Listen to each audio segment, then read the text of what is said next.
All right, great people. Let's do this. Long time. No here. No see. Car conversations with myself, Mr. Cage. Tomorrow is not promised. How will you be remembered? Tomorrow is not promised. How will you be remembered?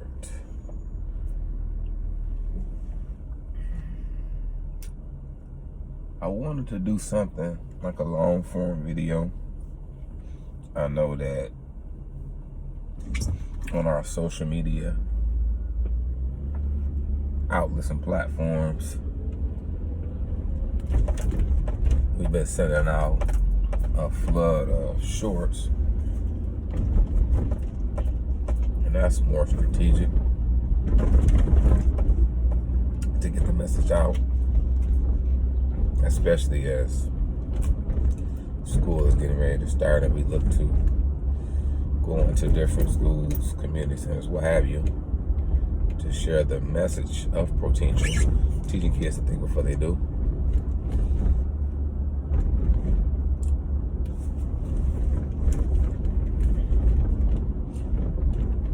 So this long form was inspired by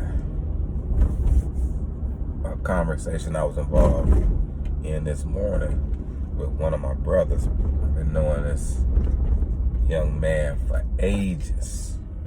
He used to cut my hair back in the day. And then also too, one of my other brothers, who I went to high school with. You watching this, my brother, you know who you are. I had to say your name. But both of these young men, they knocking at 50. We knocking at 50 now, y'all.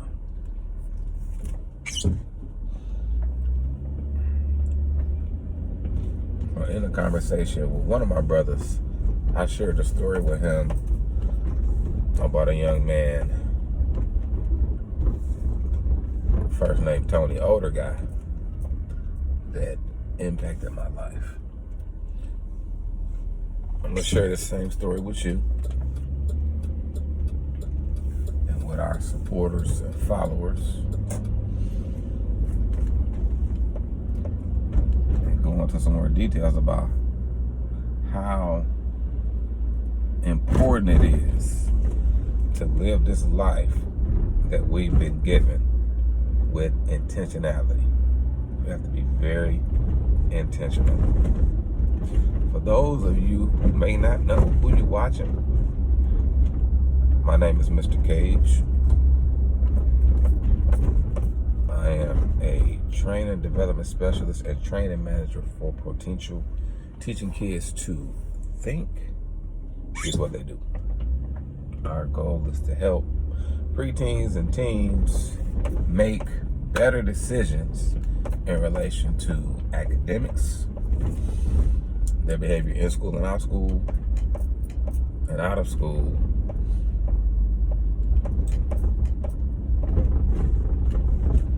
Our goal is to get them the tools, the ideas, the concepts, strategies to assist them in reaching their full potential in all areas of life. But the concentration is based on decision making and helping our kids transition out of survival mode into long-term thinking and decision making. So that's the introductory of myself as a professional and what we do. The goal for our programming and efforts to help our youth, preteens and teens. Let's go into this. I remember this statement long ago, and I forgot. I don't know where the statement came from or who it came from, but I do remember this statement. And it came to mind in preparation for this conversation. I don't know if the person was a male or female or historian or whatever, but the statement is this in my paraphrase. The richest place in the world is in the graveyard.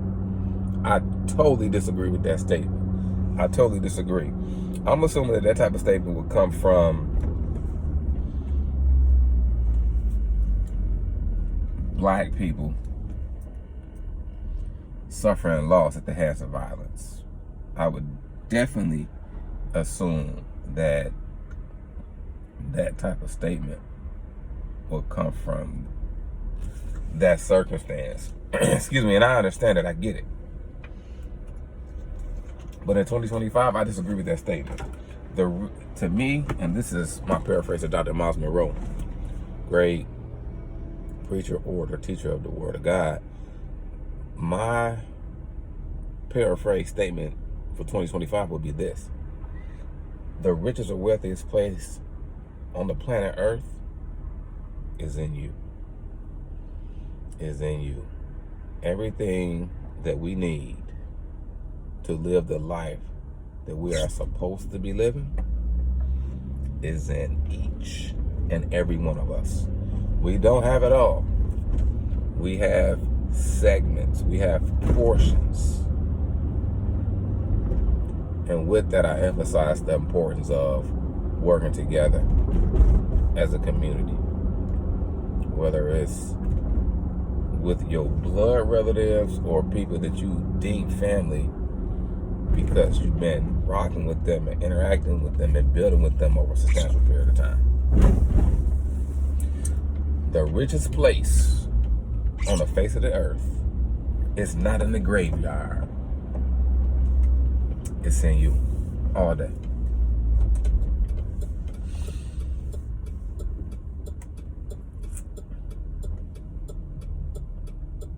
However, Car Conversation with Mr. Cage. Tomorrow's not promised. How will you be remembered? Myself and some of my close friends are knocking on 50.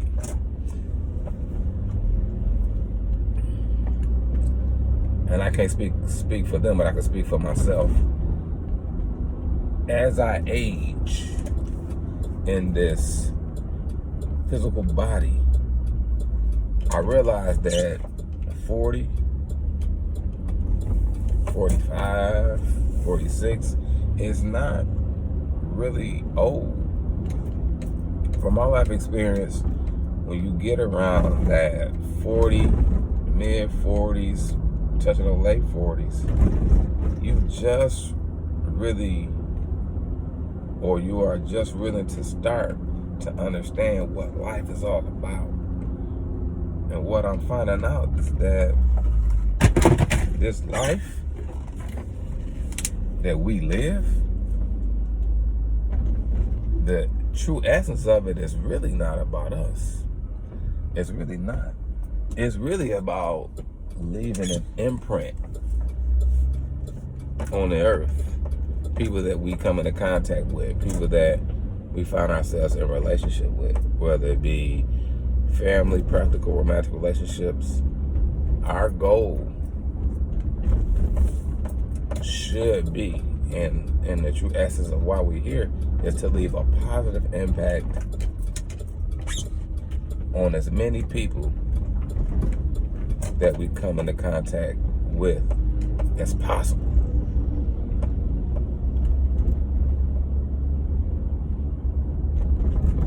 Life is very short, y'all. And tomorrow is truly not promised. So by faith, I believe that Saturday that I'll wake up physically. Because you can get up and not wake up. That's another thought for another day. By faith, I believe that I'm going to wake up Saturday, Sunday, Monday, Tuesday, Wednesday. But the reality of it is this: I really don't know. From me to you, that puts me in a place of intentionality. Because I can't afford to live life as though tomorrow is promised. Because if I do, procrastination, stagnation, hesitation, mismanagement of resources and relationships, which all will equate to frustration. And I'm imposing this on you. We have to live this life that we have been given as though tomorrow is not promised. We have to position our mindsets, our hearts, which is really our soul and intentions, to say, I have faith that I will wake up in the morning to see another day. But the reality of it is, I really don't know. And this is what I was sharing in the conversation with my brother. My interactions with him, my interactions with others. I really don't know. Therefore, I have to take that type of approach. And because I've taken that type of approach, it really refines the decision-making process. I take heed to the decisions that I make, and I think about the outcomes of those decisions, not necessarily how would it impact me, but more importantly, how would it impact others. Then, even more importantly, the legacy that I will leave if I make decision A or decision B. Because the legacy that we leave is comprised of a series of decisions. How will you be remembered? Your legacy is going to be based on a series of decisions that you decided to make that equated to some type of outcome for you, your community, and your family. Real talk. Let me share this quick story with you, because I don't want this car conversations to be too long and extensive. My son and I, in the early part of this school year, and I would say in May, in May, we traveled to Bolingbrook and visited with Brooks Middle School. Shout out to Valley View School District, Bolingbrook, and Brooks Middle School, our partners in helping the kids become more well-rounded individuals. I'm having some difficulties. Oh man, shout out to you, sir. Appreciate you, brother. Just trying to take the garbage out and do his job. We went to a college and career fair in May. It's an awesome event. A lot of community partners, many resources. I met this gentleman. His name is Tony. Tony was an older Caucasian guy with a very, very strong personality. He came to our table because we set up a table for potential. Teach kids think before they do. He had a very strong personality. He asked me about the business. He asked me what's the mind, how do you generate clients, how do you service, what do you charge. He asked me a series of questions, and I answered those questions. And I looked at him. I turned my head and looked at him, and I said to him, "You can help me. We got to exchange some contact information." Shortly after, I met his colleague, Caucasian, maybe 45-year-old lady. In between, she seemed like she was in her 40s. Very sweet. This lady came to the table, asked me a couple questions, added value to my life within seconds. Shortly after, we have lunch, and I get a chance to interact with them again. I tell them my story. And we were all in consensus that we need to talk further and work together. But that next day, my son and myself, we planned to go and support one of my brothers, Ernest Krim. Shout out to my brother, Ernest. He had a book release in Champaign. And our goal was to, complete the task of doing the vendor table. That Thursday and Friday, we were supposed to travel to Champaign to support him. But y'all, we was tired. We were tired. And we decided not to go. But in the midst of all these interactions, Tony had grabbed one of our cards, which has a QR code on. You can scan it and go to the website, submit some information, or ask any other questions. And, I direct to him, to do that just so I can get his contact information for us to set up some type of conversation or meeting or whatever. He does that. I see it the next morning.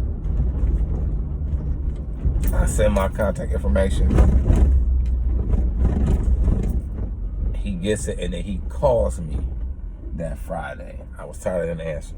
Got back to him via text. He called me again Saturday morning. I got back with him. He was spending time, I think with his grandchildren, granddaughters, so if I can recall. Eventually,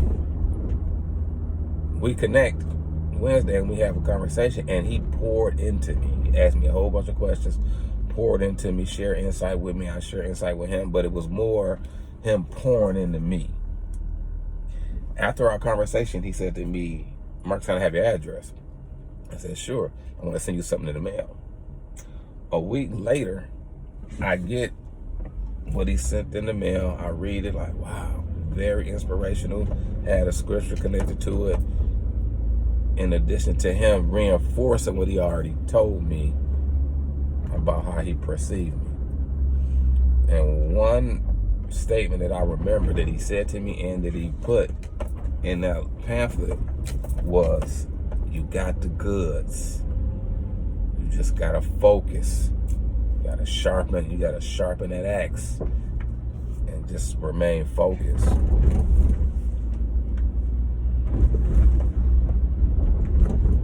After I get the car, it's a keepsake, not throwing it away, I end up going to a luncheon at Fairmont Middle School, District 89. Shout out to our partners there. And I'm coming to the end of the story, but I got to give you the whole details because it's very significant. I go to the volunteer luncheon, right? We have a great time, great food. I get in the truck and I missed a phone call from the lady, which is Tony's associate that I met at the college and career fair. Her and I were supposed to talk a week later because she wanted to learn more about the program. She called me a week earlier. I saw the missed call, saw the voicemail because it transcribed. I called her, and we talked for a second, and she said, "I got some bad news." She said, "Tony passed away. He had like a severe health issue." And I thought to myself, that's why he was pressing on me so hard. My thought was, maybe he knew it, maybe he didn't, but God was using him to make a deposit into me. I told his colleague that I believed that I was one of the last people that Tony was supposed to help. To this day, I still have his car with me.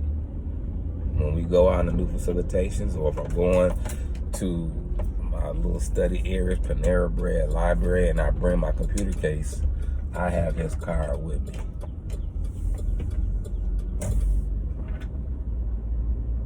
He was intentional.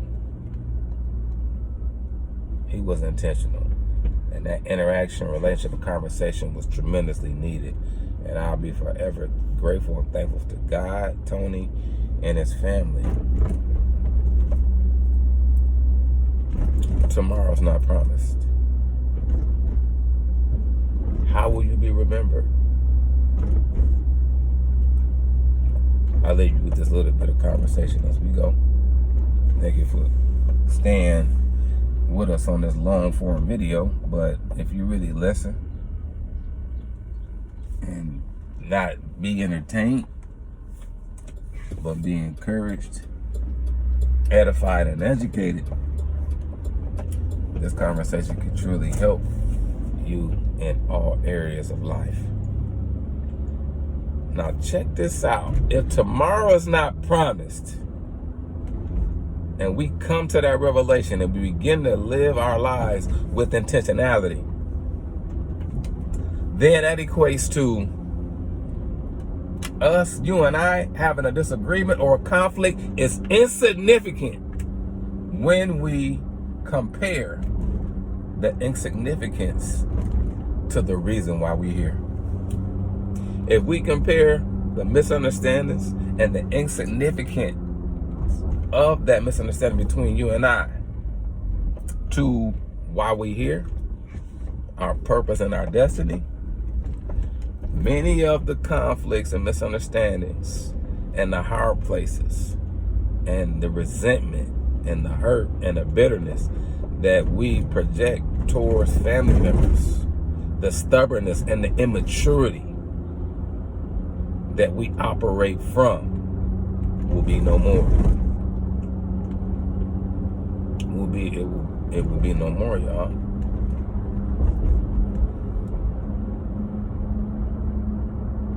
The thing about it is this. You hear me say it often, the thing about it. I get that from my Uncle Gary. The thing about it is this. When we choose to take a position of stubbornness to another family member, friend, we believe that we're doing it intentionally. I'll tell you this, that is a lie. It's called deception. And if I can go deep, the enemy, better known as the devil, projects these illusions to us in form of deception. And we believe that I'm choosing not to talk to that person. Not so. Not so. There's a book that I read years ago. And I've been refreshing myself with it. It's by Dr. Jack Shape. And it's called Spiritual Warfare. And in maybe the second or third chapter, maybe the second, he illustrates the enemy's plot against 6 God-ordained relationships. And one of those relationships is, the whole general scope of it is in families. So we think that we're not talking to our families because we choose to. Please forgive me, but I have to be me. That's foolishness. If you are not talking to any of your family members, it is because the enemy has deceived you. And when that illusion is projected in your mind, your imagination, and it translates into deception, that stubbornness, that choice that has been made for you that you agree with, it transforms into a stronghold. It transforms into a belief system to where it's harder to get out. And it takes a tremendous amount of humility or a traumatic experience to bring you to your knees. And I pray that over you, and I decree that into the different regions all across the world, into the communities and the families, that we will be brought to our knees in a place of humility to restore the relationships and bring reconciliation to those relationships that we need to maximize our full potential and that we need to get to the next place in these lives that we've been given. Our conversations with Mr. Cage. Tomorrow is not promised.